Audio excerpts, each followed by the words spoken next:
Hi friends, 5S ക്രിയേഷൻസിലേക്ക് എല്ലാവർക്കും സ്വാഗതം. എല്ലാവരും സുഖമായിട്ടിരിക്കുന്നു എന്ന് വിശ്വസിക്കുന്നു. ഞാനും ഇവിടെ സുഖമായിട്ടിരിക്കുന്നു. ഞാനിന്ന് ബ്രെഡ് വെച്ചിട്ടുള്ളൊരു സ്നാക്കാണ് കാണിക്കുന്നത്. കുട്ടികൾക്കൊക്കെ വളരെ ഇഷ്ടപ്പെടുന്ന ഒരു സ്നാക്കാണിത്. ഇത് കുട്ടികൾക്ക് തന്നെ ഉണ്ടാക്കിയെടുക്കാവുന്നതേ ഉള്ളൂ. അത്ര ഈസി ആയിട്ട് ചെയ്യാൻ പറ്റും. അതിന് വേണ്ടി ഒരു 5 സ്ലൈസ് ബ്രെഡ് എടുത്ത് വെച്ചിട്ടുണ്ട്. അത് ഗ്രൈൻഡറിലിട്ടിട്ട് ഒന്ന് പൊടിച്ചെടുക്കണം. അതിലേക്ക് പഞ്ചസാര, പാൽപ്പൊടി, മുട്ട, ബേക്കിംഗ് പൗഡർ ഇതാണ് അതിലേക്ക് വേണ്ടത്. ഞാനിതിൽ ചേർക്കുമ്പോൾ പറയാം എത്രയാണ് വേണ്ടത് എന്നുള്ളത്. ഇനി നമുക്കത് ബ്രെഡ് പൊടിച്ചെടുക്കാം.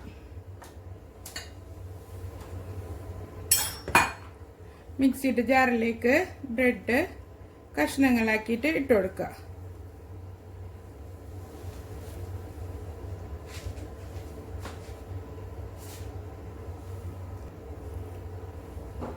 ചെറിയ ചെറിയ പീസാക്കിയിട്ട് പൊട്ടിച്ചിടുക.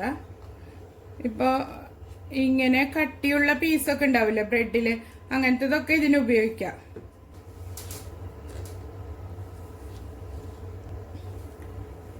ബ്രെഡ് ഞാൻ ഫുള്ളും പൊടിച്ചെടുത്തിട്ടുണ്ട്. ഇനി 2 മുട്ട ഒരു പാത്രത്തിലേക്ക് പൊട്ടിച്ചൊഴിച്ചിട്ട് ഒരു ഫോർക്ക് വെച്ച് ഇങ്ങനെ പതപ്പിച്ചെടുക്കുക.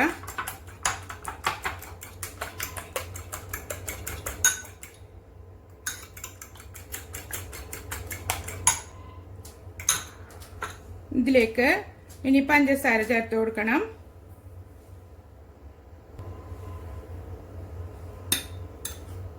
ഒരു 3 ടേബിൾ സ്പൂൺ പൊടിച്ച പഞ്ചസാരയാണ് ചേർത്ത് കൊടുക്കുന്നത്.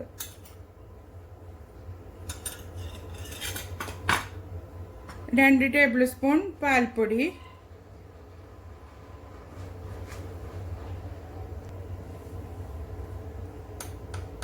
1/2 teaspoon baking powder, 1 table spoon നെയ്യ്.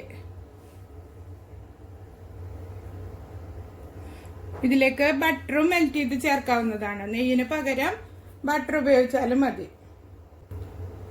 ഇനി ഇത് കൈ ഉപയോഗിച്ച് നന്നായി മിക്സ് ചെയ്തെടുക്കാം.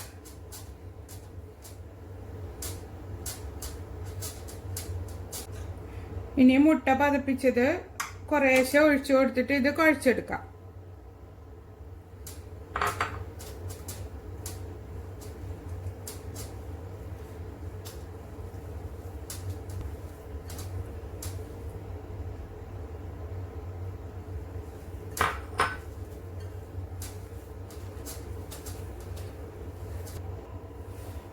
നന്നായി കുഴച്ചെടുത്തിട്ടുണ്ട്.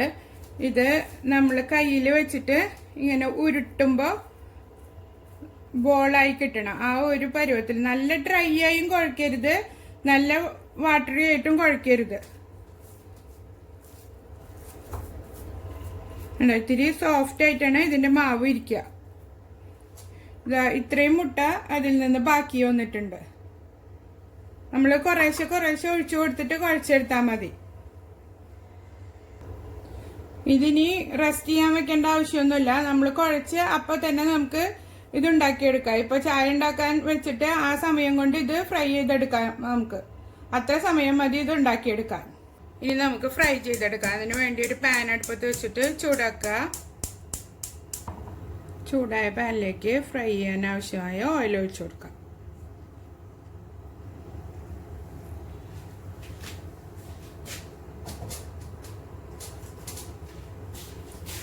കുഴിവുള്ള ടൈപ്പ് പാനിൽ വേണം അത് ഫ്രൈ ചെയ്തെടുക്കാൻ. എന്നാലേ ഉള്ളൊക്കെ നന്നായി വെന്ത് കിട്ടുള്ളൂ.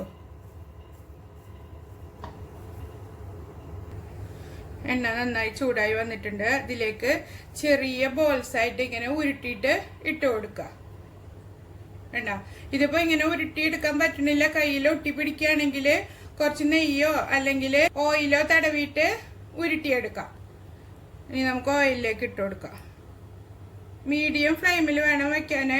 തീ കൂട്ടി വെക്കരുത്. ഉള്ളു വേവാതെ പുറം ഭാഗം പെട്ടെന്ന് കരിഞ്ഞു പിടിക്കും, കറുത്ത കളറാവും. നല്ല തിക്കായിട്ട് ഇട്ട് കൊടുക്കരുത്. ഇത്രയും ബോൾസ് ഞാൻ ഇട്ട് കൊടുത്തിട്ടുണ്ട്. ഇതിനി ഒരു ഭാഗം ഗോൾഡൻ കളർ ആകുമ്പോൾ മറിച്ചിട്ട് കൊടുക്കാം. അല്ലാതെ എപ്പോഴും അങ്ങോട്ടും ഇങ്ങോട്ടും മൂവ് ചെയ്യരുത്. ഒരു സൈഡ് വെന്തതിന് ശേഷം നമുക്ക് അപ്പുറത്തെ സൈഡ് മറിച്ചിട്ട് കൊടുക്കാം. നല്ല ചുവട് കട്ടിയുള്ള പാനിൽ തന്നെ ഇത് ഉണ്ടാക്കിയെടുക്കണം. ഒരു സൈഡ് ഗോൾഡൻ കളറായി വന്നിട്ടുണ്ട്. ഇനി പതുക്കെ മറിച്ചിട്ട് കൊടുക്കാം. പതുക്കെ മറിച്ചിടണം, അല്ലെങ്കിൽ ഇത് പൊട്ടിപ്പോവാൻ സാധ്യതയുണ്ട്. അടുത്ത ട്രിപ്പിൽ ഇടാനുള്ള ബോൾസ് റെഡിയാക്കി വെക്കാം. ഉരുട്ടി വെച്ചാൽ കുഴപ്പമൊന്നുമില്ല.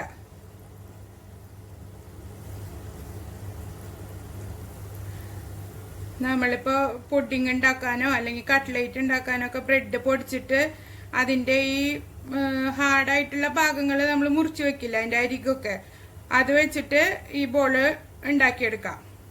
അത് കളയാതെ സൂക്ഷിച്ച് വെച്ചിട്ട് ഇങ്ങനെ ഉണ്ടാക്കിയാലും നല്ല ടേസ്റ്റ് ഉണ്ടാവും. ഇനി നമുക്കിത് എണ്ണയിൽ നിന്ന് കോരി മാറ്റാം.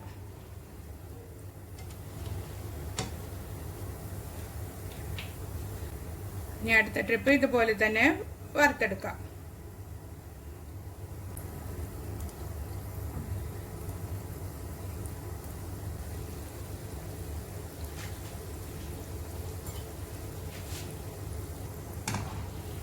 ലാസ്റ്റ് ബാച്ചും റെഡി ആയിട്ടുണ്ട്.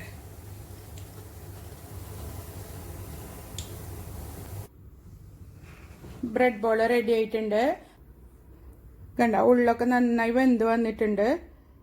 ഉള്ളിലൊന്നും ഒട്ടും കരിയോ ഒന്നും ചെയ്തിട്ടില്ല. നല്ല സോഫ്റ്റ് ആയിട്ടാണ് ഇരിക്കുന്നത്. കഴിക്കാനും നല്ല ടേസ്റ്റാണ്. കുട്ടികൾക്കൊക്കെ ഉണ്ടാക്കി കൊടുക്കണം. ഇഷ്ടമായാൽ എൻ്റെ ചാനൽ സബ്സ്ക്രൈബ് ചെയ്യാനും ലൈക്ക് ചെയ്യാനും ഷെയർ ചെയ്യാനും മറക്കരുത്. Thank you for watching.